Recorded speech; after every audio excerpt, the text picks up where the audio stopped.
Bonjour à tous, un grand merci à vous de vous être inscrits. Plus de 630 personnes se sont inscrites à ce webinaire, un webinaire d'information donc de ce programme One Water Eau Bien Commun, donc co-dirigé par Dominique Darmandrail pour le BRGM, Thibaut Datry pour l'INRAE et moi-même pour le CNRS Agathe Eusen. Quelques informations de détail par rapport au fonctionnement même de notre webinaire. Donc, vos caméras et vos micros sont coupés. Nous sommes trop nombreux pour pouvoir être tous à l'écran. Et pour simplifier les échanges, nous vous proposons de passer par le mode questions et réponses pour soumettre vos questions et vos remarques qui vont être transmises au fur et à mesure qu'elles auront été éventuellement regroupées. Un point important, précisez votre nom et votre prénom. Si on a des questions anonymes, on ne les rendra pas publiques. Et par ailleurs, pour faire remonter éventuellement des questions, n'hésitez pas à mettre des likes sur les questions qui vont apparaître au fur et à mesure. Si jamais vous avez des questions ou des interrogations, vous pourrez contacter Émilie Rudolph, dont vous voyez le mail s'afficher en bas de l'écran. C'est notre chargée de communication pour le programme One Water. Alors, on va commencer en fait ce webinaire avec tout d'abord la présentation du programme One Water. On vous présentera des éléments relatifs aux différents appels à projets, les actions à venir en 2023, après avoir fait un petit bilan sur ce qui a déjà été fait en 2022, parce que même si on n'en a pas parlé, beaucoup de choses se sont passées. Et enfin, un moment pour essayer de répondre aux différents questionnements qui pourront venir tout au long de la présentation, où évidemment, vous pourrez toujours communiquer, échanger avec nous dans un deuxième temps, notamment via le mail d'Émilie. Alors, si on se rend compte finalement tout ce qu'on a vécu en 2022, un contexte particulièrement inquiétant, fait de... Alors ça, c'est la dia suivante avec le petit film. Donc, on a tous vécu cette situation de 2022 avec des sécheresses, des incendies, des vagues de chaleur qui nous ont tous surpris et qui ont permis en fait de faire avancer vers la prise de conscience. C'est-à-dire qu'on est passé d'une prise de réalité à une prise de conscience à une prise de réalité. Effectivement, on a eu un certain nombre de déficits de pluviométrie. Si on se réfère à une moyenne des 30 dernières années, on était sur une moyenne de 500 milliards de mètres cubes par an en termes de pluviométrie. Et il s'avère qu'en 2022, il y a 384 milliards de mètres cubes par an, ce qui représente 25% de moins. Donc, on peut comprendre que la situation était particulière et qu'elle n'était pas forcément attendue si vite dans nos territoires, avec évidemment une diversité de façons dont les territoires ont été touchés et dont ils ont pu réagir.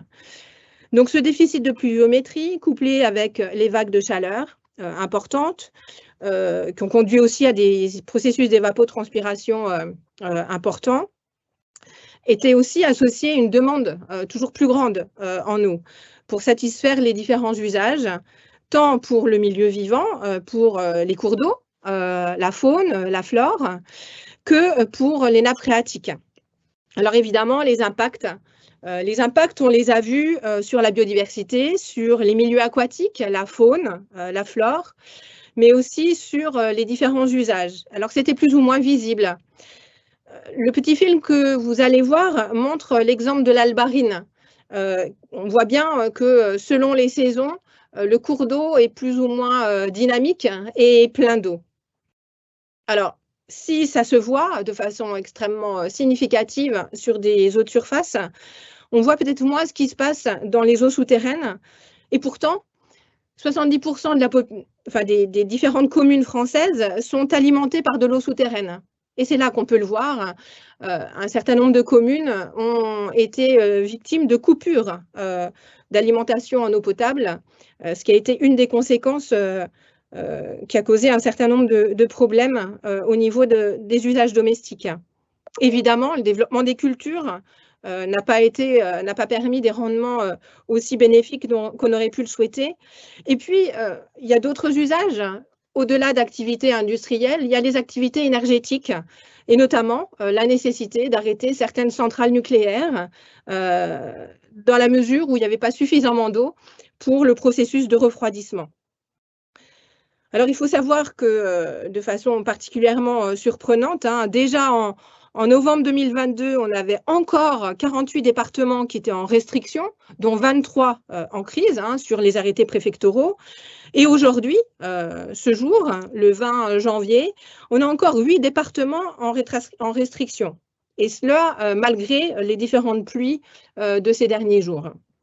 Donc effectivement, nous sommes dans une situation hors norme, extraordinaire par rapport à ce à quoi on a l'habitude.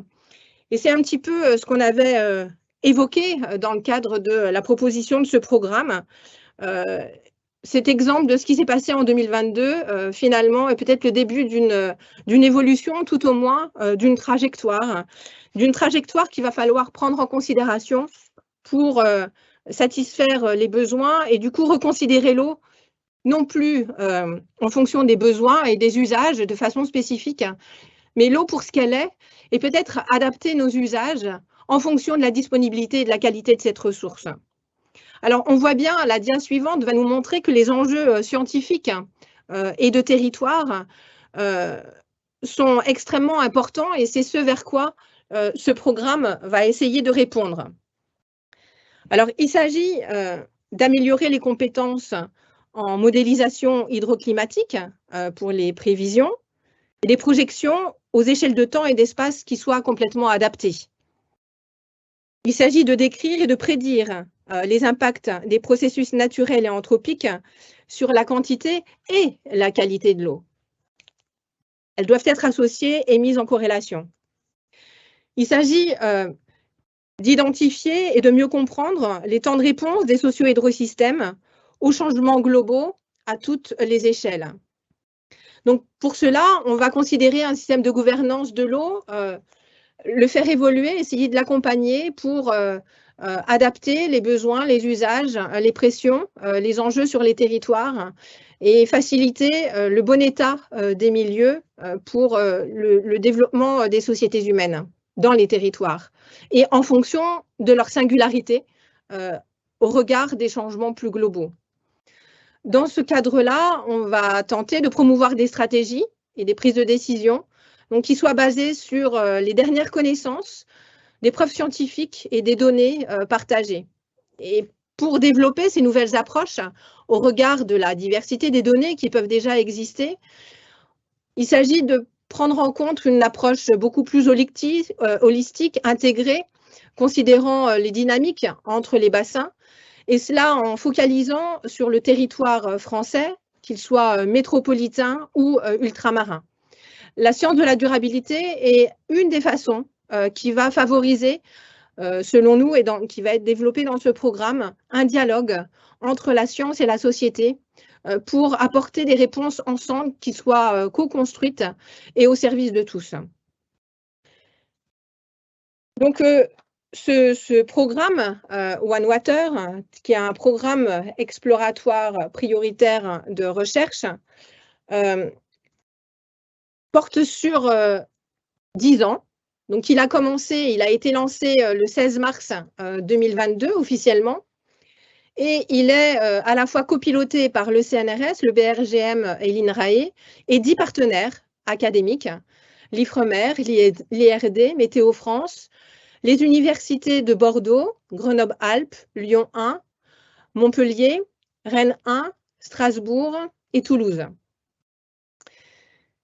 Nous allons tenter, en mobilisant l'ensemble de la communauté scientifique et dans un dialogue avec l'ensemble des acteurs du domaine de l'eau et tous les autres, ceux qui sont en charge des territoires, de participer à l'accélération des transitions et de mesurer les impacts sur les socio-hydrosystèmes.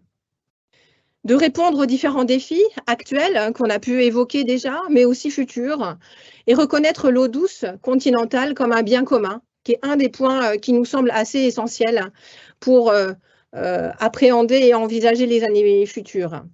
Il s'agit en cela de créer ou de rassembler cette communauté scientifique nationale en visant une phase d'accélération.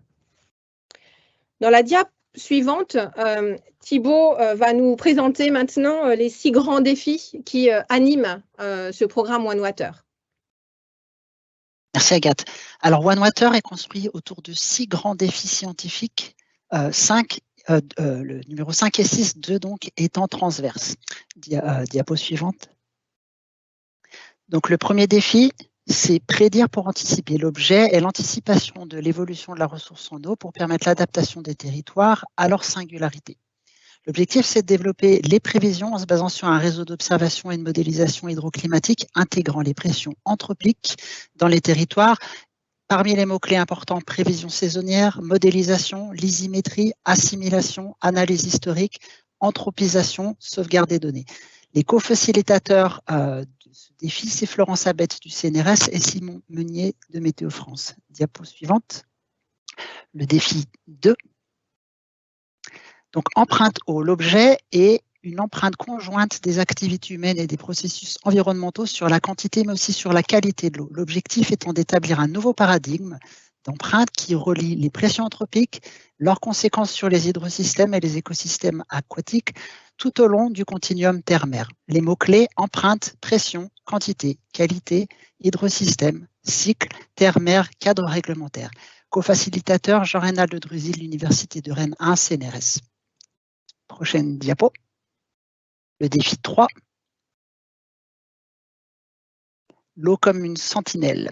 L'objet, c'est l'eau, sentinelle de la santé de l'environnement, mais aussi des sociétés humaines. L'objectif est de comprendre les fonctionnements et les trajectoires des socio-hydrosystèmes le long du continuum terre-mer, de quantifier les temps de réponse aux contraintes climatiques et anthropiques pour pouvoir accompagner les transitions. Les mots-clés, sentinelle, santé, socio-hydrosystème, suivi, terre-mer, spatio-temporel, impact écologique, impact anthropique. Co-facilitateur, c'est Hélène Budzinski de l'Université de Bordeaux CNRS et Gilles Pinet du CNRS. Prochaine diapo. Le défi 4. Solutions. Donc des solutions pour promouvoir l'adaptabilité et la résilience des socio-hydrosystèmes. L'objet est des approches et des méthodes pour améliorer les socio-hydrosystèmes face au changement global. L'objectif est d'identifier les conditions d'adaptabilité et de résilience des socio-écosystèmes pour favoriser des usages sobres, raisonnés et intégrés des ressources en eau et proposer des solutions qui soient viables, équitables et soutenables. Les mots-clés socio-hydrosystème, usage, résilience, restauration, solutions fondées sur la nature, économie circulaire, adaptabilité. Les 2 co-facilitateurs sont Isabelle Daumaison de l'INRAE et Christophe Douady de l'Université Lyon 1. Prochaine diapo pour le défi 5. Donc, il y a un défi transverse, comme je l'ai dit, autour des transitions socio-écologiques. Il s'agit d'accompagner les transitions socio-écologiques vers une nouvelle gouvernance des ressources pour une société durable et résiliente, avec pour objectif de coproduire de nouveaux outils et modes de gouvernance pour protéger les ressources et accompagner l'évolution des politiques publiques pour envisager l'eau comme un bien commun. Mots-clés, gouvernance, coproduction, transition socio-écologique, résilience, durabilité, commun.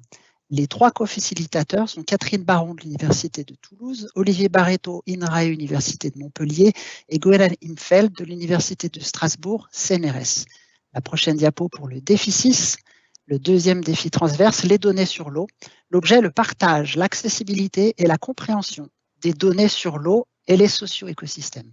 L'objectif est de rendre évident un nouveau paradigme d'échange de données basé sur la bonne application du fair data pour supporter les stratégies, la prise de décision, mais aussi la création de connaissances. Les mots-clés fair data, accès aux données, interopérabilité, connaissances, ressources numériques, données, biens communs. Les 2 co-facilitateurs sont Sylvain Grelet du BRGM et Laurent Langeverne de l'Université de Rennes, CNRS. Et je vais donner la parole à Dominique pour la suite. Il faut que tu actives ton micro, Dominique. Merci beaucoup Thibaut. Les 6 défis scientifiques en fait vont être nourris par différentes actions du programme.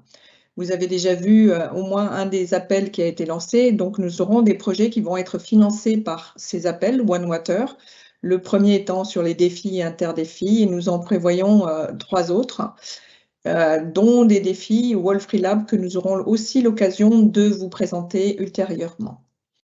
Tout à l'heure, je vais vous présenter les 8 projets ciblés qui ont été identifiés, qui sont un peu les bases scientifiques sur lesquelles vont s'appuyer les défis scientifiques. Et nous les avons identifiés lors de la phase de préparation. Aujourd'hui, donc nous avons aussi un grand nombre d'interactions à promouvoir avec les observatoires, infrastructures ou Living Labs, donc avec les parties prenantes qui ont déjà été identifiées et qui opèrent dans les défis sur l'eau. Nous avons des activités en matière d'éducation et de développement des compétences qui sont aussi prévues et que nous développerons au fur et à mesure de ce programme afin de pouvoir créer une nouvelle génération d'acteurs en relation avec les nouveaux concepts qui seront développés. Un des enjeux des PEPR sont aussi de structurer la communauté nationale, qu'elle soit scientifique, mais aussi des parties prenantes concernées, pour essayer justement de mettre en application et d'accompagner les transitions qui seront nécessaires. Et enfin, nous aurons des échanges avec des initiatives européennes et internationales afin aussi d'alimenter les débats nationaux.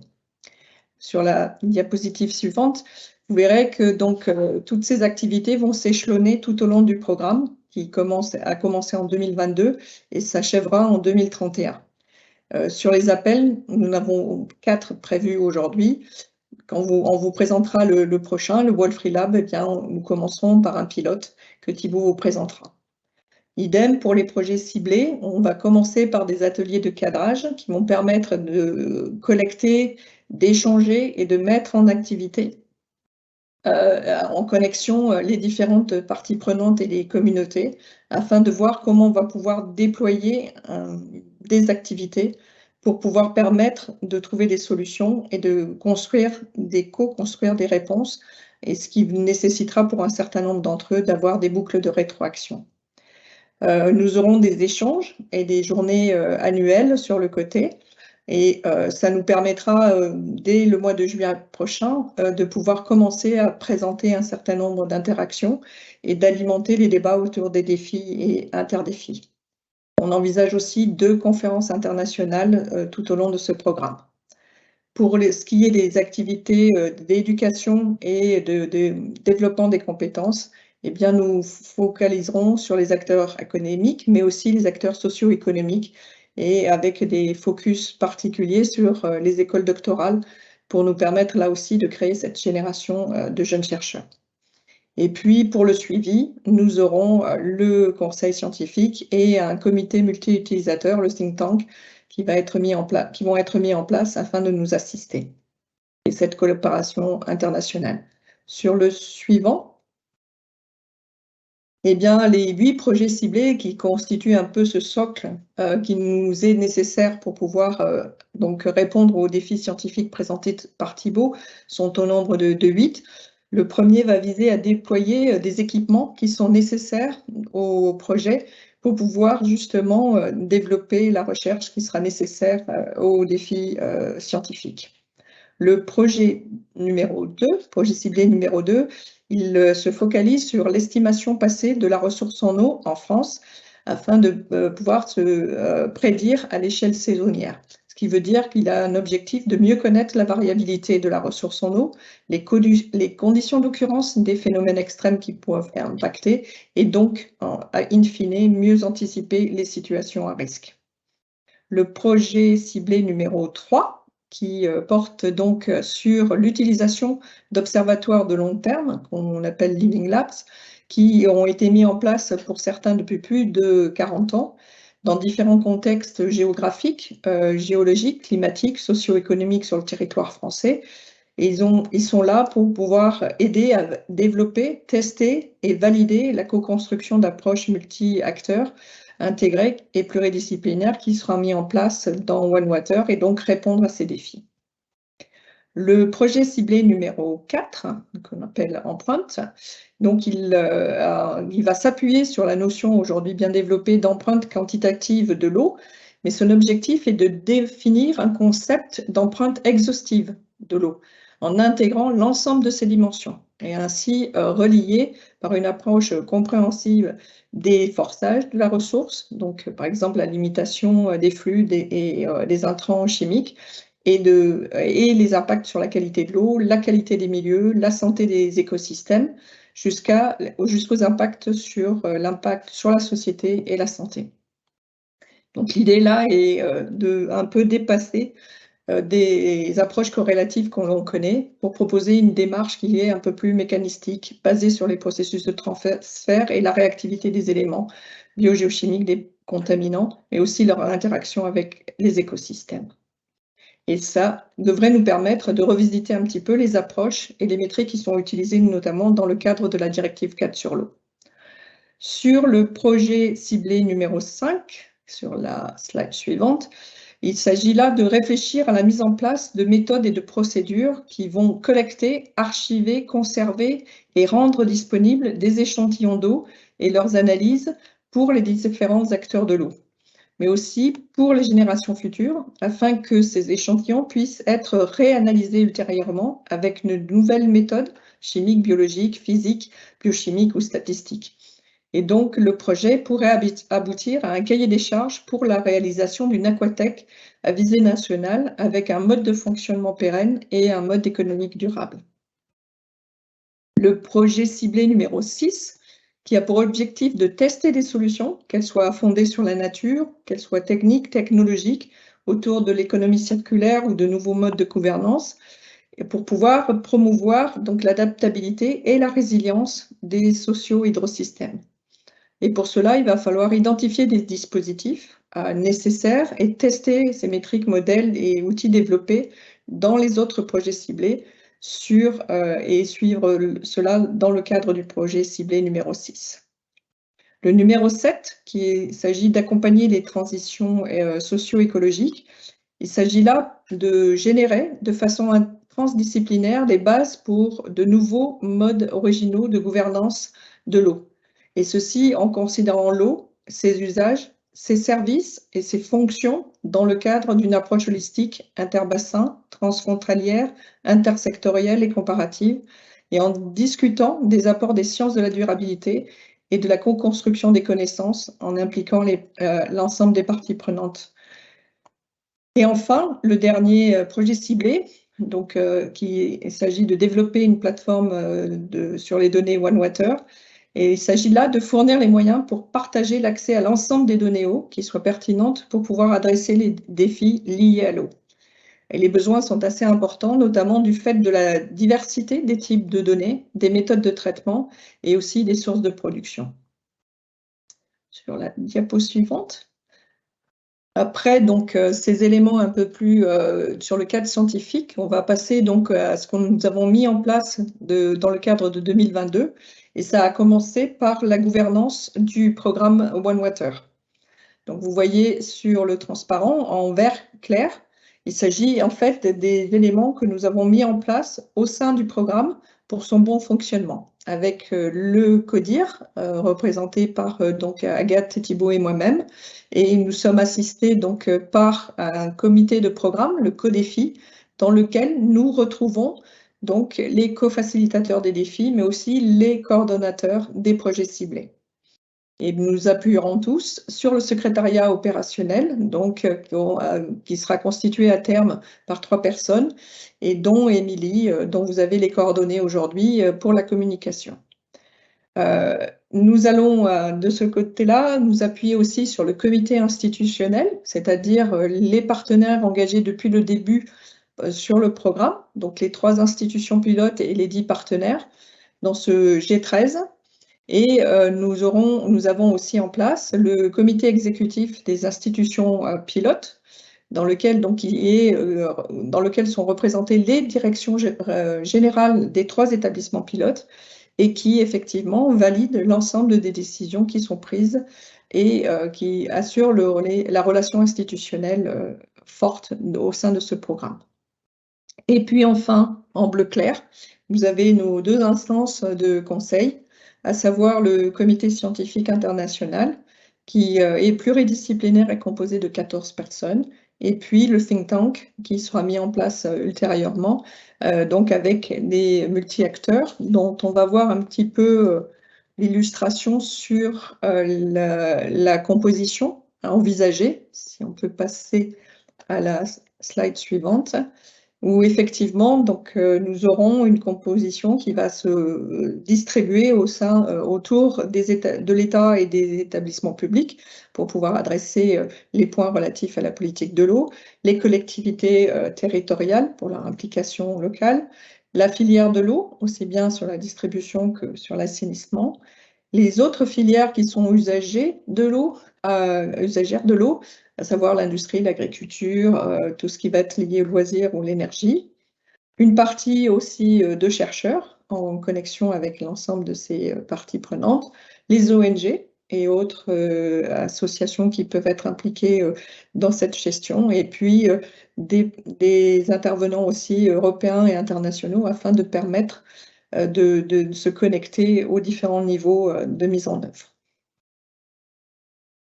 Et on peut passer à la slide suivante. Je pense que je passe la parole à nouveau à Thibaut pour qu'il puisse vous présenter les appels à projets. Merci beaucoup, Dominique. Donc, les appels à projets OneWater, il y en a un qui est en cours, la diapo suivante. Donc, c'était notre premier appel à projet qu'on appelait Défi Interdéfi, qui a été donc géré par l'ANR, qui est géré par l'ANR et qui est ouvert à tous les établissements d'enseignement supérieur et ou de recherche français. Donc, cet appel à projet a été annoncé le 16 mars 2022 lors du kick-off du programme. Il a été publié le 5 mai 2022 sur le site de l'ANR. On a fait un webinaire en mai, le 23 mai, où on l'a notamment détaillé. On a collecté des lettres d'intention pour une première phase qui était due fin juin 2022. Et en fait, dès fin juillet 2022, on a fait un retour aux porteurs qui ont déposé en phase 2 un dossier complet à la fin de l'année dernière. Et donc là, il y a un jury international qui est géré par l'ANR qui est en train de les examiner. On espère avoir les résultats courant du printemps 2023, on espère avril, avec un lancement des projets sélectionnés dans la foulée. Prochaine diapositive.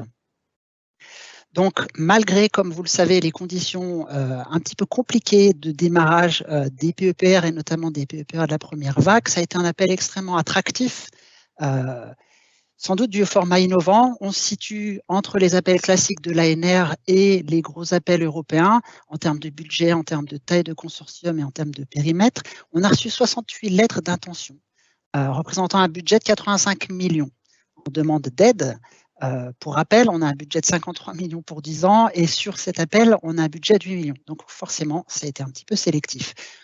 21 propositions ont été invitées à soumettre un dossier détaillé en phase 2 avec ou non des propositions de regroupement en fonction des thématiques, en fonction des objets d'études, des territoires.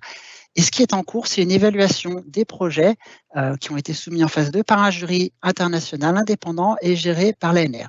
Comme je l'ai indiqué, on espère vivement avoir les résultats au printemps 2024, sachant que tout doit être validé au final par le SGPI et par la Première ministre. Prochaine diapositive. Donc ça, c'est un appel qu'on espère mettre en place l'année prochaine. C'est l'appel Wolfree Lab. L'idée est de mobiliser de 3 à 6 doctorants, doctorantes et postdocs autour d'une thématique spécifique pour pouvoir l'appréhender à travers plusieurs disciplines, plusieurs méthodes, avec différentes données et développer des approches intégrées systémiques autour d'un même enjeu complexe et partagé. C'est très clairement inspiré des Doctoral Networks, c'est un peu une déclinaison de ces programmes européens au niveau français. C'est des formes originales de recherche pour pouvoir favoriser la prise en compte d'une question dans toutes ses dimensions, s'appuyer sur les Living Labs, les observatoires et les infrastructures de recherche pertinents et structurer une expertise partagée pour pouvoir contribuer pleinement à la formation par la recherche. Prochaine diapositive. Donc, pour pouvoir préparer cet appel, encore une fois qu'on espère ouvrir en 2024, on va organiser un pilote. Ce pilote, il aura lieu du 27 au 30 mars 2023 à la Saline Royale d'Arc-et-Senans dans le Doubs. avec une quarantaine de participants, des doctorants, doctorantes, postdoctorantes, les membres de notre co-défi, donc les animateurs des défis scientifiques de OneWater, et un certain nombre d'invités, avec pour objectif une mise en situation pour pouvoir mobiliser l'intelligence collective sur un sujet qui sera fictif, pour intégrer la transdisciplinarité dans la construction des réponses, discuter des enjeux, de la méthodologie, des questions de recherche, de la co-construction avec les acteurs, y compris les acteurs socio-économiques, identifier des leviers, intérêts et limites, et le tout est aussi de pouvoir définir un peu les conditions de l'appel, les règles de sélection des propositions qui sont soumises. Il y aura, après ce pilote, on va appeler ça un hackathon, un retour et des échanges via un atelier qui sera dédié au Wall Free Lab durant les journées d'animation scientifique de OneWater en juillet 2023 qui vous seront présentées par la suite. Et puis, il y aura aussi une phase de dialogue avec tous les acteurs de OneWater, que ce soit nos think tanks pour le monde socio-économique et puis notre comité scientifique international. Prochaine diapo. Je pense que je vais laisser la main à Agathe pour la suite. Alors effectivement, vous avez pu vous rendre compte de la richesse des différentes actions et éléments du programme OneWater dont vous avez déjà pu prendre connaissance et la difficulté finalement à le mettre en place. Et donc 3 organismes, un PEPR qui est un nouvel objet à la fois pour l'ANR, pour l'ensemble de nos institutions, avec des phases successives, conduit au fait qu'on n'a pas pu communiquer aussi bien et avec tous les outils qu'on aurait souhaité, mais on espère que 2023 nous permette de le faire. Alors, malgré tout, nous avons, comme le montre la dia suivante, un certain nombre d'actions de communication en 2022. Et nous avons été sollicités par à la fois nos instances pilotes, avec différents types d'instances, que ce soit des conseils scientifiques, des conseils d'administration ou bien des réseaux de programmes ou sur certains sites, et auxquels nous avons évidemment répondu et fait des présenter le programme à différents niveaux et parfois à plusieurs reprises. De la même manière, au-delà des partenaires qui étaient déjà impliqués, évidemment, d'autres partenaires ont manifesté leur intérêt. Et donc, on a commencé à, en fonction des différentes sollicitations auxquelles on a répondu de façon systématique, eh bien, commencer à réfléchir et à discuter. Et il y a encore, évidemment, un certain nombre de choses à mettre en place dans cette année qui vient. Sachant que c'est quand même un programme qui va durer 10 ans. Et donc, le début est toujours un petit peu plus long que ce qu'on voudrait. Mais si on pose les bonnes bases, ça permettra d'avancer et ce sera au bénéfice de tous dans un deuxième temps. Alors, le programme a également été présenté à différents grands événements auxquels vous avez peut-être assisté, notamment au Forum mondial de l'eau en mars dernier à Dakar, à l'échelle nationale, par exemple sur le pavillon France du forum, mais aussi dans des side events internationaux. À la COP27 sur le climat, sur le pavillon sciences, et puis plus récemment, là, au grand sommet organisé à l'UNESCO à la fin de l'année dernière sur les eaux souterraines. À l'échelle nationale, nous sommes intervenus en partenariat avec France Water Team, d'ailleurs, au carrefour des gestions locales de l'eau qui s'est tenu à Rennes. Et puis, nous avons aussi répondu à différentes sollicitations, par exemple, la rentrée universitaire de Clermont-Auvergne, qui a été l'occasion pour nous aussi de présenter OneWater. Alors, effectivement, différents outils pour communiquer. Donc, comme vous aviez déjà été probablement informé donc de ce webinaire, puisque vous aviez été éventuellement vous aviez déjà participé lors du lancement le 16 mars. Et puis, les différentes communications, malgré tout, ont permis de vous faire connaître ce webinaire aujourd'hui par un groupe privé, le groupe privé LinkedIn, qui était notre premier moyen de communiquer. Donc, il y a plus de 200 personnes qui sont inscrites sur ce groupe. N'hésitez pas à le faire si vous ne l'êtes pas encore. C'est un des moyens sur lequel nous publions les différentes actions et actualités à ce jour. Évidemment, il va y avoir un site web. Alors, il est en construction. Ça prend beaucoup plus de temps que ce que nous souhaiterions. Mais nous avons malgré tout bon espoir. Il y aura une newsletter qui est en préparation. Quand il y aura du contenu, les premiers éléments qui vont pouvoir être partagés, ce sera un moyen de transmettre à la fois ce qu'on va pouvoir faire en termes d'action, d'animation au sein des différents défis, via les différents projets ciblés, et puis par rapport à l'activité globale du programme, quelques résultats qui vont pouvoir progressivement être partagés en lien avec à la fois les données scientifiques produites et également dans le cadre de cette co-construction pour répondre aux enjeux avec les acteurs des territoires. Nous envisageons également de faire d'autres webinaires selon un format qui sera proche de celui d'aujourd'hui et qui évoluera évidemment au fil du temps pour être le plus pertinent et répondre aux attentes des uns et des autres. Donc pour une présentation et une information du programme de façon globale, au-delà des actions qui pourront être faites par les différents projets ciblés ou les différents défis. Alors en 2023, il y a un certain nombre de dates clés qui vont apparaître sur la frise, donc qui permet en fait de mettre en évidence et de reprendre différents points qui ont pu être évoqués jusqu'à présent. Alors on a parlé du pilote Wolfree Lab, le pilote Wolfree Lab qui va se faire fin mars 2023. Et puis, il y a cette grande rencontre des 10 et 11 juillet 2023, des rencontres, des journées scientifiques, les premières journées scientifiques du programme, qui vont permettre d'aller un peu plus alors en présentiel à Lyon. On va être accueillis par l'université Claude Bernard pour justement avoir ces moments d'échange autour d'ateliers, de retours d'expérience, de présentation des différents défis, de l'avancement des différents projets ciblés dont on espère que le conventionnement aura été effectué, ce qui n'est pas encore le cas. Et donc pour justement eh bien, partager des choses qui ont pu être engagées par un certain nombre de collègues et auxquelles un grand nombre et d'autres pourraient être associés. Ce sera aussi l'occasion de commencer à avoir des échanges en direct avec des acteurs des territoires et puis notre conseil scientifique.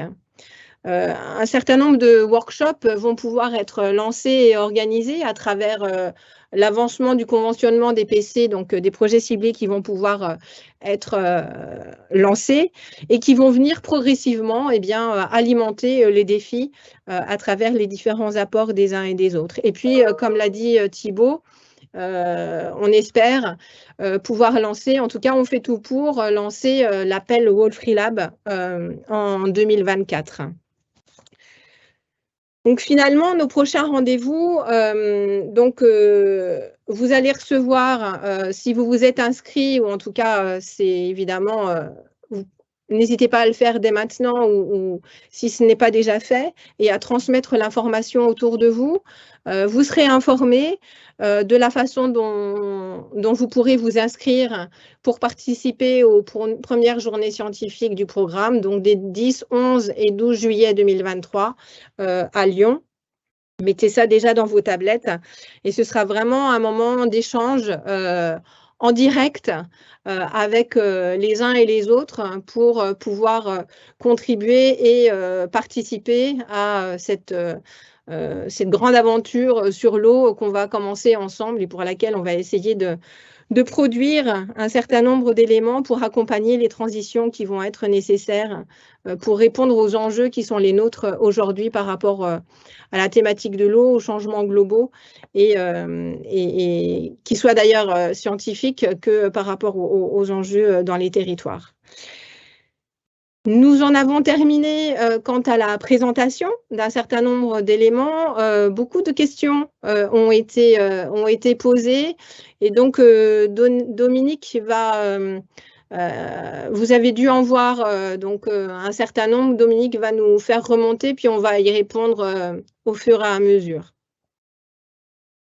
à fait. Merci Agathe. Merci donc à nos modératrices. Compte tenu des questions qui ont été posées, que vous voyez apparaître dans votre espace publié, je vais essayer de les organiser en fait par activité afin qu'on puisse y répondre de façon conjointe, d'autant plus qu'il y en a certaines qui peuvent être un peu proches. Alors, je vais commencer peut-être par celles qui sont liées au financement. Il y a 2 personnes qui posent des questions sur comment on peut effectivement impliquer des entreprises, des sociétés commerciales avec des expertises particulières dans nos activités. Puisqu'il y en a 2 qui ont posé cette question. Je regarde en même temps s'il n'y en a pas d'autres. Donc peut-être, je ne sais pas si vous voulez que j'y réponde, mais globalement aujourd'hui, les fonds qui sont attribués donc au programme One Water sont, de par le règlement financier, dédiés aux établissements publics de recherche et ou d'enseignement. Donc on ne peut à ce stade-là envisager un financement direct donc pour les acteurs privés de par ce règlement financier lié au PEPR exploratoire. Cela dit, nous avons donc envisagé de pouvoir avoir des actions qui nous permettent d'avoir recours, on va dire, à l'apport d'autres partenaires, quels qu'ils soient, que ce soit des sociétés, mais ça pourrait être d'autres, et d'aller effectivement voir comment on pourrait trouver des financements associés pour permettre leur participation. Et on va essayer, de par notre financement qui est relativement modeste par rapport aux défis, de pouvoir avoir un effet levier en allant chercher d'autres financements qui puissent donc venir compléter nos activités.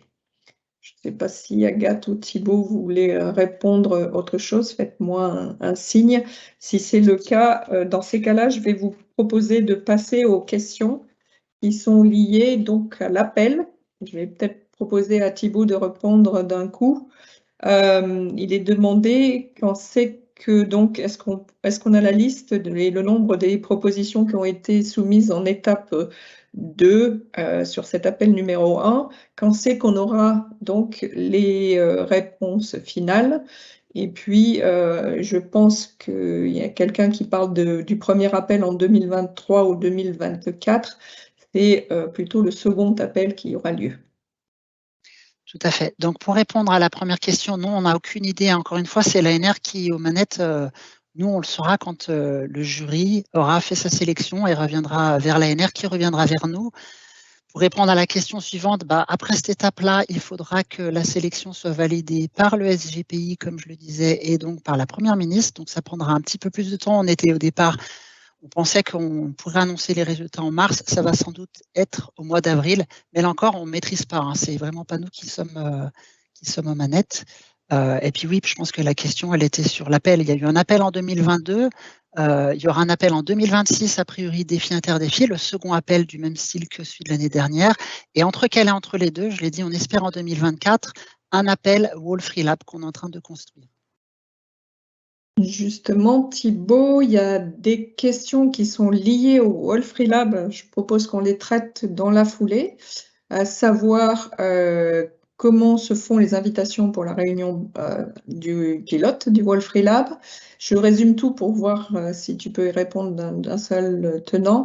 Et puis, une autre question qui demande si le Wall Free Lab doit reposer sur des doctorants et post-doctorants, comment allez-vous concilier les délais longs de gestion du PEPR avec la courte durée d'implication de ces personnes?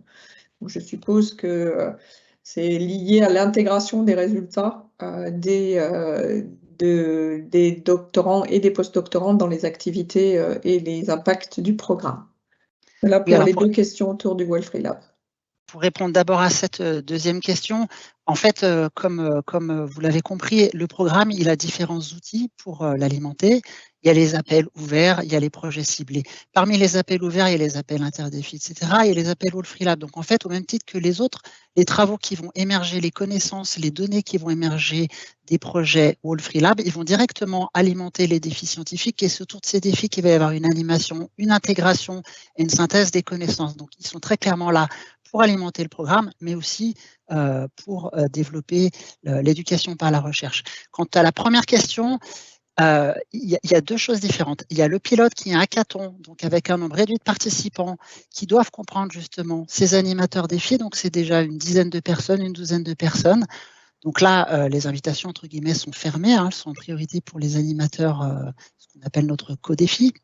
On va sélectionner 15 à 20 étudiants. On est en train d'élaborer la stratégie parce que l'idée elle est d'avoir vraiment une diversité, tant de disciplines que de sites, que de formations pour que ça puisse marcher. Sinon, on va rater l'exercice. Et on a quelques invités qui sont là également ciblés. Par exemple, on va inviter 1 ou 2 représentants qu'on coordonnait dans le passé, ce qu'on appelait des ITN, qui s'appellent des Doctoral Networks aujourd'hui, pour avoir leur suggestions, leur feedback sur qu'est-ce qui a bien fonctionné, qu'est-ce qui était un petit peu compliqué pour pouvoir le traduire au niveau français et faire un outil qui fonctionne. Et puis, on va sans doute inviter des membres du monde socio-économique pour voir comment dans ces World Free Lab, on pourrait éventuellement avoir des liens avec le monde socio-économique, sachant qu'au départ, dans les Doctoral Networks, c'est assez prégnant. Par contre, là où toute la communauté va pouvoir contribuer, quand on a eu cette phase de hackathon qui est très amont, on va avoir un atelier de travail aux journées de juillet qui seront ouvertes à toutes et tous pour pouvoir continuer à développer et finaliser cet appel World Free Lab. Donc, en gros, la participation sera essentiellement au mois de juillet. Si je dis pas de bêtises, sous couvert de Agathe et Dominique. Merci beaucoup Thibaut. Alors, si je n'ai pas vu passer d'autres questions liées donc aux appels, on va passer au défi peut-être. Là aussi, il y avait une question, je pense, de clarification que j'ai vue sur où se passent les recherches sur les procédés de dépollution des sols. Et donc, il était mentionné le défi 3, mais je pense que tu peux rectifier, Thibaut.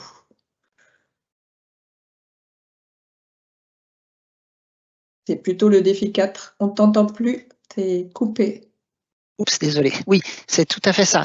A priori, c'est plutôt dans le cadre du défi 4 qui va être là pour pouvoir trouver des solutions, définir ce que c'est qu'une solution, parce qu'il y a des solutions qui ne sont pas des solutions dans le sens One Water, c'est-à-dire des solutions qui soient durables, qui soient équitables, etc. Et donc, l'entrée, c'est le défi 4. Merci Thibaut pour avoir complété. On va passer au défi. Et après les défis, au projet ciblé. Donc, il y a une première question, il y a pas mal de questions autour des projets ciblés, à savoir quand c'est qu'ils vont démarrer, comment participer aux ateliers de phase 1, le fait que pour le premier C3, il pourrait manquer un observatoire en milieu volcanique, et puis le lien avec Terraforma. Donc, si tu veux bien, Agathe, tu veux répondre pendant que je continue à essayer de trier les questions qui tombent. Oui, alors donc, comme l'a évoqué Dominique, dans le cadre de la préparation de ce programme, les connaissances socles qui nous paraissaient essentielles pour répondre aux enjeux même du programme One Water ont été élaborées dans le cadre de ces projets ciblés. Alors, ces projets ciblés, pour l'instant, chacun doit faire l'objet d'un conventionnement avec l'ANR. Ça veut dire produire un document précisant les objectifs, les différentes intentions, les questionnements qui sont posés dans le cadre de ce projet ciblé. Et puis, avec un découpage en plusieurs phases. Une première phase pour chacun de ces PC qui devrait permettre à ceux qui n'ont pas été initialement impliqués dans les réflexions, parce que dans tout programme, c'est normal, tout le monde ne peut pas y être pour X raisons, mais en revanche, il y a une vraie valeur ajoutée que les uns ou les autres peuvent apporter, et donc un certain nombre d'ateliers, de réunions vont être organisés pour chacun de ces PC, pour justement qu'il puisse y avoir des contributions et des partages de compétences à ce niveau-là. Vous en serez informés par les lettres d'information et les mailing lists que vous allez pouvoir recevoir par rapport à ça, et en lien avec les collègues qui sont coporteurs et qui structurent les projets ciblés, qui font évidemment, qui seront le lien et qui vont participer à la mise en place d'un certain nombre d'actions sous des formats variés, propres à chacun des PC, et ce qui justement fera aussi la richesse en termes de méthodologie. Donc, tous ne font pas encore l'objet de conventions. Pour votre information, nous n'avons encore bénéficié d'aucun financement sur les 53 millions, dans la mesure où c'est plus long que prévu à mettre en place. Mais nous ne désespérons pas. Donc, ils commenceront dès qu'il y aura eu une validation collective et par l'ANR, non seulement du projet scientifique, qui n'est pas un projet ANR en tant que tel, qui est encore un objet un peu différent, d'où la difficulté à le monter, et que les annexes financières impliquant la grande diversité de partenaires puissent être finalisées et donc validées pour que ça fasse l'objet d'un conventionnement. Mais ça devrait se mettre en place. Les collègues ont vraiment bien avancé et il y a différentes choses qui vont sortir, ça c'est sûr. Alors, donc après, pour ce qui est il y a des questions sur les observatoires et les terrains d'expérimentation, comment ils vont être choisis. Oui, pardon, c'est un point que je n'ai pas évoqué, donc qui a été évoqué effectivement par rapport, fait allusion au PC3. Donc, pour l'instant, aucune sélection n'a été faite. Une cartographie va être élaborée. C'est une des premières étapes qui va être dans le cadre du PC3, en fonction des infrastructures, des sites d'observation déjà existants, qui ont fait leurs preuves et qui bénéficient d'un certain équipement sur lequel on va pouvoir s'appuyer en relation avec les porteurs de ces différentes infrastructures et dispositifs d'observation. Donc, une cartographie va être élaborée pour identifier où on a des observatoires selon les types de milieux, selon les types de mesures qui peuvent y être effectuées, ce qui nous offrira une vision globale et qui permettra ensuite d'aller s'appuyer lorsque ce sera opportun et en lien avec les porteurs de ces différentes infrastructures. Alors, quand je parle d'infrastructures, on est sur, évidemment, on s'appuie sur les SNO, les OSU, les zones ateliers, les observatoires au milieu et certains sites qui ont une reconnaissance nationale pour venir en appui. Il ne s'agit pas de venir chacun avec son site d'expérimentation de prédilection pour y développer des choses, mais déjà de s'appuyer sur un certain nombre de choses qui existent. Donc, il y a pour l'instant, aucun biome et aucun milieu n'est exclu. C'est l'entrée et par rapport aux différents observatoires qui existent. Et donc, une fois que le travail de recensement et de cartographie sera effectué, ça permettra d'avoir une vision globale sur laquelle les collègues pourront s'appuyer dans le cadre du déploiement des différentes recherches qui seront développées. Merci beaucoup, Agathe. Alors, comme il y en a un sur les données, alors je vais peut-être y répondre directement. Il y en a un sur deux questions sur le PC8 ou le lien du PC8 sur les data, notamment avec le lien avec Terraforma, et comment est-ce qu'on va couvrir les données qualitatives SHS qui seraient recueillies, notamment dans certaines des activités, mais certains des observatoires. Alors, pour répondre à la première question, je pense que déjà en ayant un co-facilitateur du défi, mais aussi donc partenaire, un co-coordonnateur du projet ciblé qui s'appelle Laurent Langevergne, donc de l'Université de Rennes 1, mais qui est aussi coordonnateur de Terraforma. On a été effectivement au cœur des discussions de comment on pouvait articuler les activités entre les deux programmes, à savoir Terraforma financé dans le cadre du PIA3 et donc OneWater. Donc c'est prévu et ça sera, je pense, largement suivi par Laurent. Je vais profiter de l'occasion pour préciser que ce PC-là aura aussi des articulations avec d'autres grands programmes, notamment Gaia Data et Dataterra, qui ont effectivement été financés auparavant.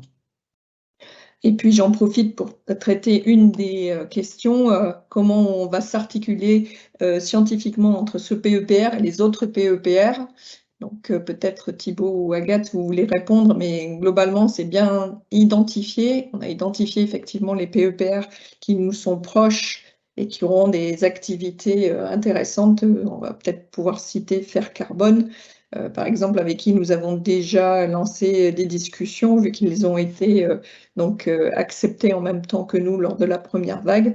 Mais dans le cadre de la vague numéro 2, par exemple, il y en a un sur la biodiversité, les solutions liées à la biodiversité Solubiode, sur lequel effectivement il y aura aussi des actions de concertation étroite pour voir comment on fera. Peut-être Agathe ou Thibaut, vu que vous êtes directement impliqués. Agathe, Oui. tu veux répondre? Oui, tout à fait. Il est absolument évident qu'il y a un certain nombre de thématiques qui sont au croisement de différents PEPR. Chacun a été monté de façon individuelle par rapport à des intentions qui lui sont propres. En revanche, c'est ensemble qu'on arrivera à répondre avec des points de vue et des approches complémentaires à un certain nombre d'enjeux. Donc, on est au début, malgré tout, du lancement de ces PEPR. Ce qui est important, c'est que chacun puisse poser ses bases et avoir ses différents repères dans la structuration même de son PEPR. Mais je crois que chacun, on est en veille quant au fait de favoriser ce dialogue entre les différents porteurs des PEPR et des collègues qui contribuent à l'un et ou à l'autre également. Au sein des différents établissements, il y a aussi des échanges et des réunions entre les différents PEPR. Alors, sur des questions plus administratives, sur des partages de pratiques et d'avancement, ce qui permet de, quand on essuie les plâtres, d'en faire bénéficier aux collègues, mais aussi avec une animation scientifique qui, je pense, va venir, mais en tout cas dont on manifeste l'intérêt auprès de ceux qui sont en charge de regrouper l'ensemble de ces PEPR et d'en assurer le suivi. Donc ça, c'est des points qui sont très importants. On verra dans quelle mesure, sous quelle forme ça va pouvoir se mettre en place. Éventuellement un appel à projets conjoints, des questions communes partagées. Voilà, ça reste à construire. Et on a tous ça en tête et je crois que c'est important de valoriser ces dimensions-là. Merci Agathe.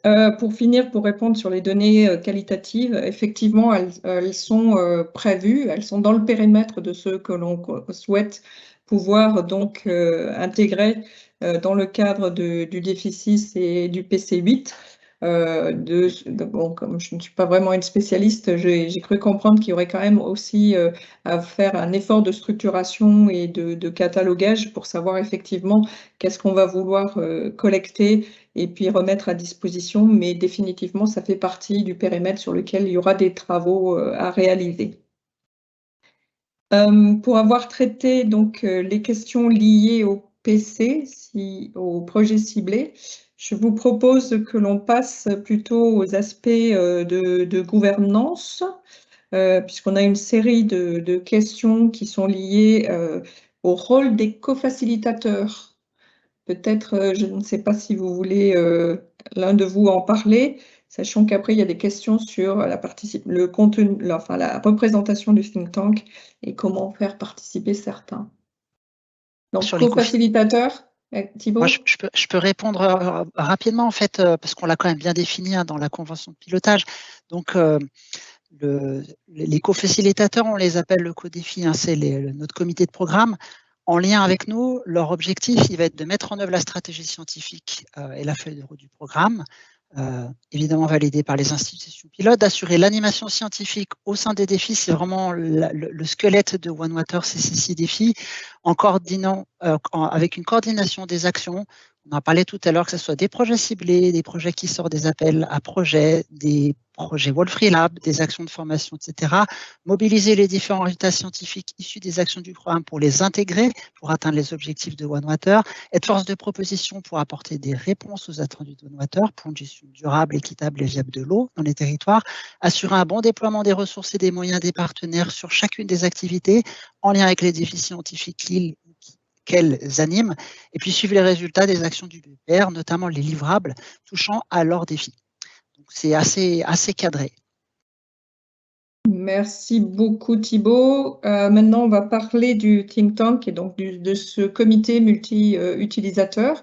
Et donc, les questions portent en fait sur est-ce qu'il est ouvert aux acteurs socio-économiques intervenant dans la gestion de l'eau? Eh bien, c'est ce que l'on a effectivement proposé. Donc, il y a une partie des membres de ce comité multi-acteurs qui seront des représentants de la filière socio-économique et à différents niveaux pour espérer effectivement que l'on puisse avoir cette représentation et ce dialogue au sein de ce comité multi-acteurs. Il y a une question très spécifique pour savoir si effectivement il y aura des partenariats avec les acteurs des Nations Unies. Il y a une représentante parisienne, bonjour Alice, qui pose la question. Ça fait partie aussi de ce qu'on a envisagé en mettant dans le comité des parties prenantes des acteurs internationaux et en particulier des représentants des Nations Unies. Oui, Agathe.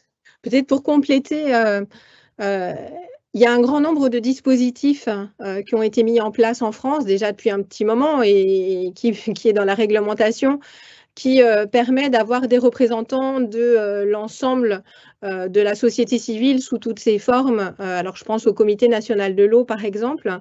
Il ne s'agit pas de reproduire, évidemment, ces instances-là, mais de constituer un petit groupe, et notamment avec des représentants de ces différents secteurs représentant la diversité des parties prenantes, notamment du domaine de l'eau à toutes les échelles, mais éventuellement d'autres acteurs du monde socio-économique, etc. Là, je dirais, c'est encore en construction.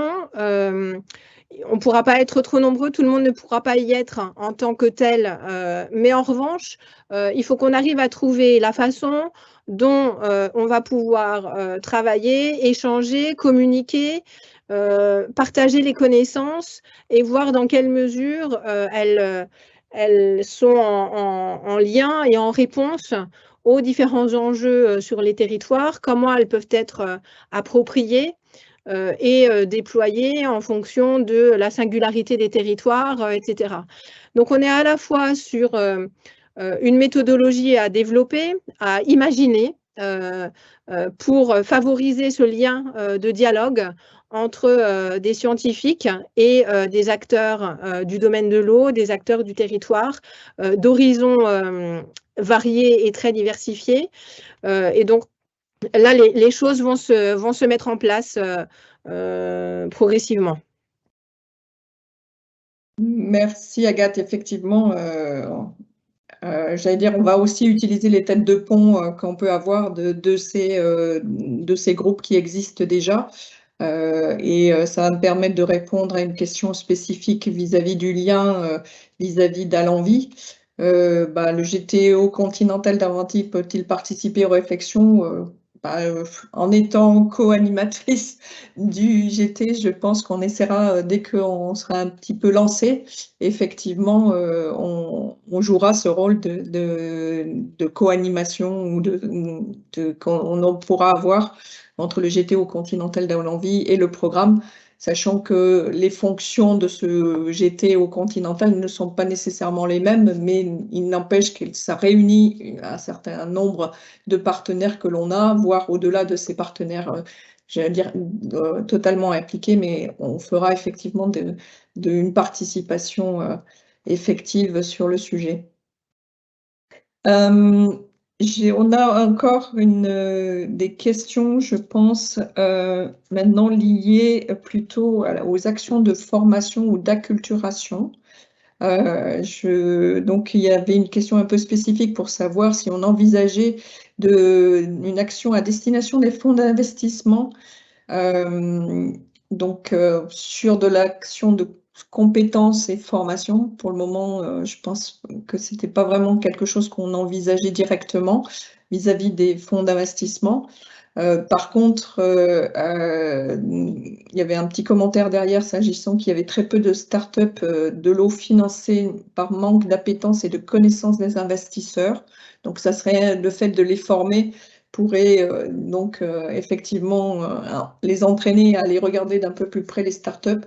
Pour le moment, ça ne fait pas partie effectivement de ceux qu'on a envisagés, mais merci pour le commentaire. Et puis, il y avait une question plus spécifique sur le fait d'avoir des actions d'acculturation des enjeux, des pistes de recherche vers les parties prenantes, notamment collectivités, associations environnementales, professionnelles ou usagers, sous quelle forme et quel relais. Agathe, si je te laisse. Oui, peut-être que justement, il y a ce travail de partage de connaissances, alors que ce soit des connaissances mesurées, des connaissances observées, mais aussi des connaissances empiriques. Et je crois qu'on a l'une de nos missions est effectivement de faire ce lien sur le partage des différentes connaissances scientifiques qui peuvent venir en appui à la compréhension de l'évolution des dynamiques, des systèmes, des socio-hydrosystèmes. Et donc là, il va falloir qu'on développe, alors peut-être via le site web, via les différentes actions qui vont être engagées ou dans nos contributions et la contribution de collègues, de scientifiques dans différentes instances pour justement favoriser ce dialogue de partage de connaissances et pour qu'ensemble, on arrive à trouver des réponses qui soient les mieux adaptées. À nous de construire ensemble justement les outils qui seront les mieux adaptés pour qu'il puisse y avoir ce processus d'acculturation, parce qu'on voit que d'un point de vue scientifique, les articles, l'implication dans la presse, les interviews, les publications d'ouvrages, etc., ça ne suffit pas toujours. Donc, il faut qu'on arrive à trouver des outils qui permettent de faire ce lien et de venir en appui à la connaissance pour tous. Donc, ça, c'est un des enjeux. Ça reste un programme exploratoire et je pense qu'on a aussi à jouer c'est aussi, voilà, on a aussi à explorer dans ce domaine-là. Il n'y a rien de défini pour l'instant au-delà d'approches un peu classiques. Alors, on peut avoir des idées, mais rien encore de concret. Merci, Agathe. Alors, je vais regrouper deux questions qui vont nous permettre peut-être de préciser le périmètre qui semble aller. Est-ce que le PEPR touche à l'outre-mer et avec une approche particulière? Et puis, est-ce qu'il y a, puisqu'il semble focaliser sur le territoire national, est-ce que les actions à l'international sont aussi éligibles? Donc, peut-être pour répondre sur l'outre-mer, le territoire français comprend l'outre-mer et nous avons effectivement des actions, puisqu'on a mis dans le périmètre, par exemple, du premier appel, qu'effectivement, on cherchait à couvrir le territoire métropolitain et les territoires d'outre-mer. Et dans les projets ciblés, il y a effectivement aussi des actions qui sont prévues avec les territoires ultramarins. Donc, pour celle-là, c'est oui. Et puis, pour ce qui est du PEPR qui semble focaliser sur le territoire national et les actions à l'international éligibles, donc en fait, on va revenir ce qui est dans le règlement financier et dans ce qu'on a proposé dans le périmètre, les actions à l'international qui ne seraient pas au service du territoire français ne sont pas éligibles. Donc en fait, on peut s'appuyer, on va dire, sur des expériences qui peuvent être faites à l'international pour nous questionner sur notre propre approche, mais il n'y a pas de financement qui puisse aller, par exemple, à certaines des activités telles qu'on peut l'envisager dans du bilatéral. Oui, Agathe, si tu veux compléter. En revanche, il pourrait y avoir, effectivement, pour compléter, on pourrait envisager des appels en miroir autour d'une question commune. Si un État ou une agence de financement à l'étranger souhaite porter aussi ce type de questionnement, il pourrait y avoir une même question qui soit traitée par des collègues et financée par leurs instances à l'échelle de leur pays, et nous, de notre côté, au niveau de OneWater. Donc, en fait, effectivement, on n'a pas les moyens, malgré tout, de couvrir l'ensemble des spectres, mais en revanche, c'est un des leviers pour faciliter justement ce type de collaboration et favoriser le déploiement de recherche en mobilisant des compétences dans le monde entier pour répondre à des enjeux qui s'expriment à un endroit donné, mais qui évidemment peut aussi s'exprimer de façon différente dans un autre endroit. Et donc, c'est ensemble qu'on arrivera à résoudre un certain nombre de questionnements. Donc, notre moyen, ce sera de favoriser des collaborations pour qu'il y ait des cofinancements éventuels autour de questionnements.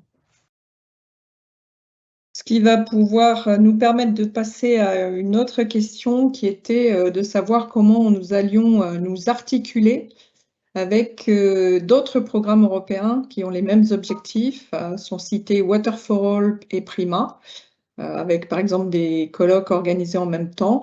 Alors, on va tout de suite répondre peut-être en disant qu'on a déjà des contacts forts avec Water for All, la coordination de ce partenariat Horizon Europe étant à l'ANR, et que déjà des partenaires qui sont ici autour de la table, ils sont représentés dans le consortium avec des activités complémentaires. Donc, il y a déjà eu des échanges et on va les accentuer donc avec Water for All, mais c'est définitivement dans notre esprit. Avec PRIMA, la fondation PRIMA sur la Méditerranée, donc on regardera effectivement ce qu'il en est, sachant qu'on s'oriente vers une phase 2 de PRIMA, puisqu'on arrive au bout de l'évaluation à mi-parcours de PRIMA et de sa deuxième partie de mise en œuvre. Et on pense déjà à la suite. Donc là aussi, on regardera ce qu'il est possible de faire, et notamment si on a des problématiques ou des approches un peu identiques, ça pourra faire l'objet effectivement d'actions conjointes et qui nous permettront d'avoir cet effet levier dont on parlait tout à l'heure. Donc ça, tout à fait d'accord. Donc, je suis en train d'essayer de basculer en même temps sur le sujet.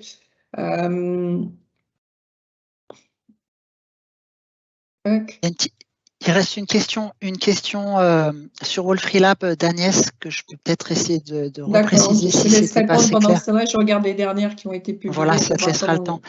En fait, concrètement, je vais prendre un exemple qui est évidemment un peu une controverse, mais il y a des sujets pour lesquels avoir une approche monodisciplinaire, ça ne permettra pas de résoudre le problème. Je prends l'exemple des solutions de stockage de l'eau.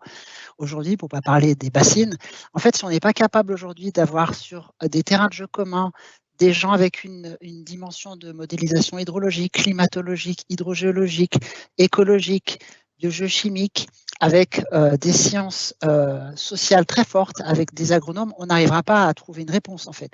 Donc l'objet de ces Wolfrilab, à nouveau, c'est les appels ITN, ETN ou Doctoral Networks au niveau européen, c'est de pouvoir associer des jeunes parce que finalement c'est quand même eux qui font la recherche avec leurs encadrants évidemment, mais pour s'attaquer à un problème complexe qui ne peut être compris, résolu uniquement avec une approche pluridisciplinaire. Et l'idée est de faire travailler ces jeunes ensemble, avoir des temps d'échange pour que, par exemple, un doctorant qui serait à Paris puisse aller passer du temps dans un laboratoire à Toulouse et vice-versa, ou leur encadrant, etc.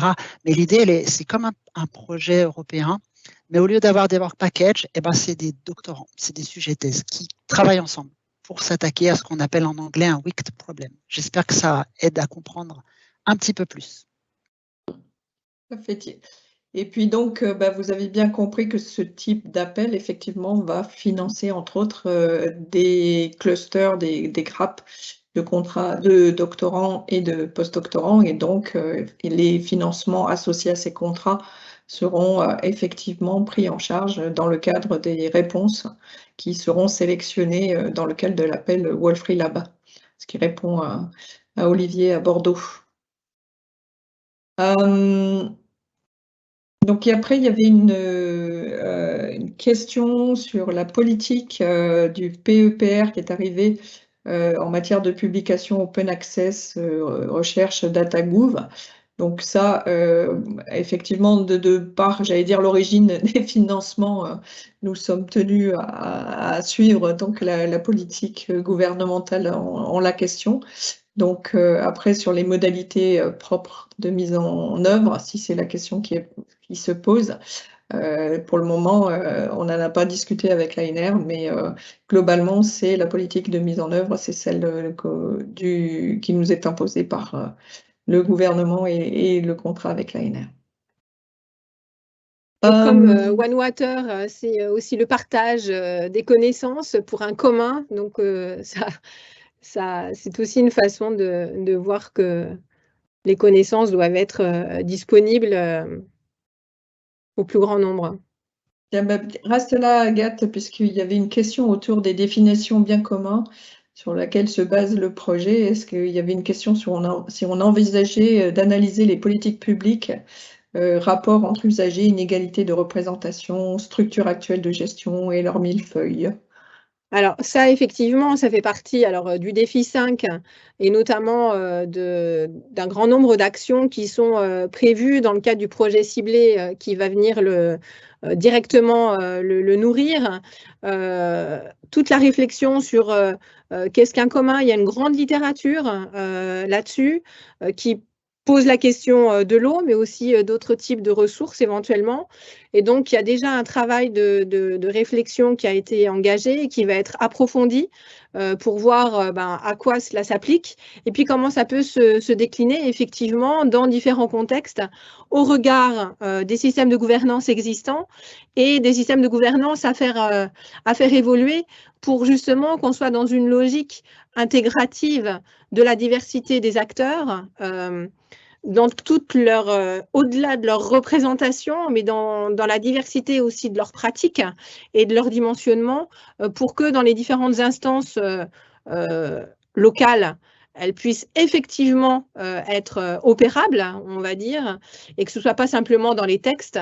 Et donc, tout un travail est prévu dans le cadre du projet ciblé numéro 5, et ça va faire l'objet d'une réflexion en fait tout au long du programme pour un accompagnement vers les différentes politiques publiques qui sont déjà en cours et de voir dans quelle mesure, avec les acteurs qui en ont la charge et les autres, comment elles peuvent éventuellement évoluer et permettre de tendre vers cette approche d'eau comme bien commun et donc de la considérer en tant que telle.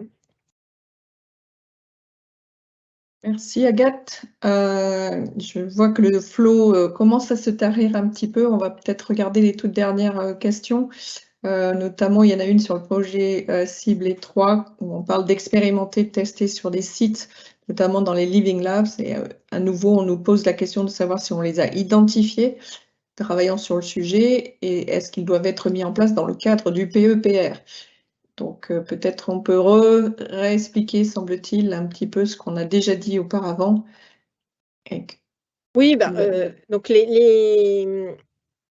dans le cadre du programme, nous avons effectivement déjà identifié des infrastructures nationales qui sont d'ailleurs reconnues, qui ont fait leurs preuves depuis plusieurs dizaines d'années pour certains, sur lesquels nous allons nous appuyer. Et il ne s'agit justement pas de recréer d'office de nouveaux observatoires, mais au contraire de s'appuyer sur les connaissances produites par les OSU, par les SNO en tout genre, par les zones ateliers, par les observatoires en milieu, qui sont notamment dans leur fonction même, la fonction de produire des connaissances et un suivi de données, à la fois sur lesquelles on pourra s'appuyer, mais en même temps qu'on pourra compléter en fonction des objectifs et des questionnements portés par OneWater.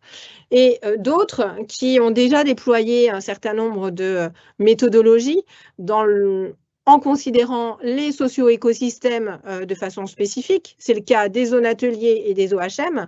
C'est le cœur même de ce qui les constitue, sous des angles complémentaires. Et donc, c'est s'appuyer sur cette expérience de travail porté à la fois par les collègues issus de disciplines extrêmement variées, mais des acteurs également qui y sont associés et qui travaillent déjà depuis un certain temps sur un certain nombre de questionnements autour de projets spécifiques ou d'événements particuliers. Et donc, on va s'appuyer et on a échangé avec le réseau des zones ateliers, avec le LabEx Dream sur pour les différents OHM, mais aussi avec les porteurs des OSU et des SNO pour qu'il y ait un réel travail et une réelle collaboration autour de ces différents dispositifs existants. On n'est pas dans une logique de créer de nouveaux observatoires ou de labelliser pour quelque raison que ce soit des observatoires qui pourraient être déployés dans d'autres contextes. Nous nous appuyons sur des laboratoires, des observatoires et des living labs qui sont dès à présent bien reconnus institutionnellement et le programme One Water permettra à la fois de nourrir et de venir appuyer le déploiement de ces différentes infrastructures et tout en répondant à des problématiques qui sont propres à One Water. Donc chacune des infrastructures gardant son fonctionnement évidemment propre, mais ce sera à nous de construire ensemble pour qu'il y ait une complémentarité et un apport des questionnements et des équipements qui pourront venir et être financés par One Water dans ces différents dispositifs. Peut-être préciser qu'il y avait déjà eu juste avant le PIA 3 et l'appel sur les PEPR, des appels focalisés pour justement des équipements et des observatoires. Donc, on ne peut pas non plus aller dupliquer cela. Je pense qu'il y a une question intéressante sur le défi 2 et le PC4 et l'empreinte eau. Je vais la lire en totalité parce que ça permet de revenir. Je demanderai peut-être à Thibaut d'y répondre sur est-ce qu'on veut vraiment souhaiter faire évoluer la directive 4 sur l'eau qui est basée sur le principe d'état de référence vers une prise en compte d'une intégrité écologique plus grande, donc qui avait été initialement écartée. Thibaut ? Oui, alors ma réponse, elle va être oui et non. C'est-à-dire, oui, on veut faire évoluer la DCE, c'est la finalité, c'est pas le point d'entrée du défi. Le défi va plutôt s'attacher à essayer de voir s'il n'y a pas des processus à mesurer. Je prends un exemple assez simple, mesurer du métabolisme dans un cours d'eau. Peut-être que c'est plus simple de mesurer l'oxygène et d'en déduire le métabolisme plutôt que d'aller mesurer 250 paramètres à des temps figés sur des sites figés. Il y a aussi une approche qui est assez statique aujourd'hui dans la DCE où il y a un réseau de mesures sans altérer le suivi historique qui est quand même assez exceptionnel en France. Il s'agit peut-être de voir où c'est qu'il y a des points de mesure qui manquent, par exemple. Donc, c'est tout un tas de choses qui, incluant le fait de passer plutôt que de variables d'état à une intégrité de fonctionnement écologique, pourrait faire évoluer, mais ça va dépendre des connaissances. Il y a aussi une norme, en effet, sur l'empreinte qui existe. Il y a d'ailleurs des référents de cette norme qui sont dans le projet ciblé. Et il va y avoir des ateliers pour voir comment on peut partir de ce qui existe déjà, de ces limitations pour aller plus loin. Donc, de manière globale, sur ce projet ciblé, comme sur les autres projets ciblés, la première phase qui va durer plusieurs années va être une phase de on fait le point sur l'état actuel des connaissances, l'état actuel de la communauté, comment la structure pour aller plus loin. Donc, on ira sans doute jusqu'à tenter de faire évoluer, ce n'est pas nous qui le ferons, mais proposer des évolutions de la DCE, mais ça sera loin et ça sera d'abord avec une phase de brainstorming sur qu'est-ce qui existe, quelles sont les limites et qui c'est qui est là pour faire avancer la problématique. Merci Thibaut. Peut-être par rapport à la réponse qui avait été faite, par rapport aussi bien au Wolfree que même à certaines des questions sur les observations. Il est dit qu'avec les Wolfree Lab, on a une stratégie de l'interdisciplinarité qui se dessine, qui ne semble pas si claire que cela sur les collaborations avec les acteurs, bien que les ambitions du PEPR s'y réfèrent. Et il y a des besoins d'acculturation des chercheurs aussi vers les sciences de la durabilité. Alors, comment on envisage de décliner cette approche, soit dans les appels, soit dans les écoles de chercheurs? Donc, Agathe, peut-être? Oui, ben, c'est un des enjeux de ce programme. Et effectivement, cette acculturation entre les chercheurs, parce qu'effectivement, c'est encore difficile, mais je pense qu'on a quand même franchi une étape dans l'interconnaissance entre les disciplines pour réfléchir ensemble et puis répondre à des questions communes. Mais ça, c'est un travail à poursuivre. Un travail à poursuivre aussi, on parlait d'acculturation du monde socio-économique, et les scientifiques ont des efforts à faire, à produire et à transmettre les connaissances aux acteurs, mais c'est aussi les scientifiques ont un travail à faire pour écouter et entendre les besoins des acteurs socio-économiques. Et donc, tout cela s'inscrit dans ce qu'on peut entendre par science de la durabilité, qui effectivement existe dans le monde anglo-saxon depuis plus de 20 ans et qui est revenu en France de façon assez récente, qui a fait l'objet d'appels récemment au niveau de l'ANR, et ça, on a œuvré pour cela, on en est ravis. Et finalement, le programme One Water est une forme d'exercice en temps réel quant à la mise en œuvre de différents dispositifs qui devraient favoriser la prise en compte et la co-construction entre des scientifiques et des acteurs, quels qu'ils soient, de réfléchir ensemble et de co-construire une question autour d'un objet, d'un sujet commun, et de voir ensemble quelles sont les données, les méthodologies, les types de questions que cela suscite, pour proposer des réponses qui soient adaptées au territoire, aux enjeux et aux questionnements qui sont posés. Et donc, finalement, toute la démarche qui est proposée de façon globale, avec une réflexion, avec un conseil scientifique international, avec un think tank, avec différents types d'appels du plus classique au plus intégratif de l'interdisciplinarité pour comprendre la complexité d'un système dynamique ou d'un objet et de ses différentes facettes, devrait participer, en tout cas c'est ce qu'on va essayer de mettre en place, devrait participer à la construction de cette science de la durabilité dont certains en font sans le savoir, comme M. Jourdain, mais qui devrait permettre de répondre à ces enjeux-là, d'être mobilisés pour prendre en compte à la fois les connaissances extrêmement spécifiques propres à une discipline qui est essentielle, mais en l'intégrant dans une approche plus globale, plus systémique et plus socio-écosystémique pour que ça vienne répondre dans une approche durable, équitable et viable aux différents questionnements et aux différents enjeux. Et je pense que ça permettra aussi, comme tu le disais, d'élargir cela à d'autres parties prenantes. Certains commentant qu'il fallait aussi faire progresser des entreprises, des particuliers sur nos modalités de gestion. Donc, je pense que ça ira dans le sens de cette communication-là.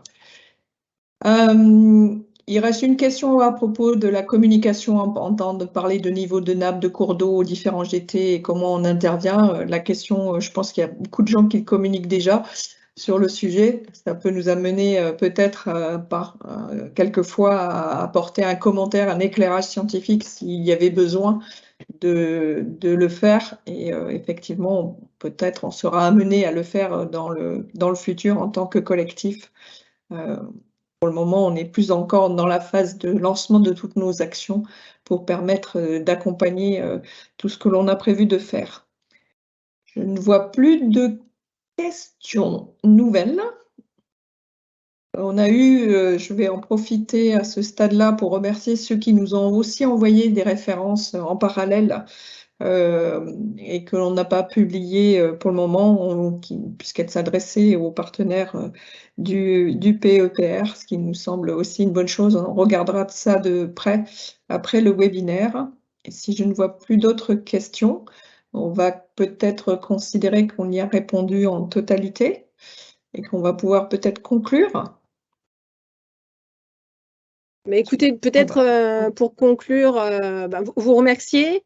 Vous aurez compris que c'est un programme particulièrement ambitieux qui tend à répondre aux enjeux qui sont les nôtres et de cette responsabilité qu'ont pris les scientifiques pour y répondre, mais de cette volonté de le partager avec le maximum de scientifiques et d'acteurs. Encore à construire, de l'expérimentation dans la méthodologie, de l'expérimentation dans les questionnements et une certaine temporalité pour faire des essais et renouveler, retenter, affiner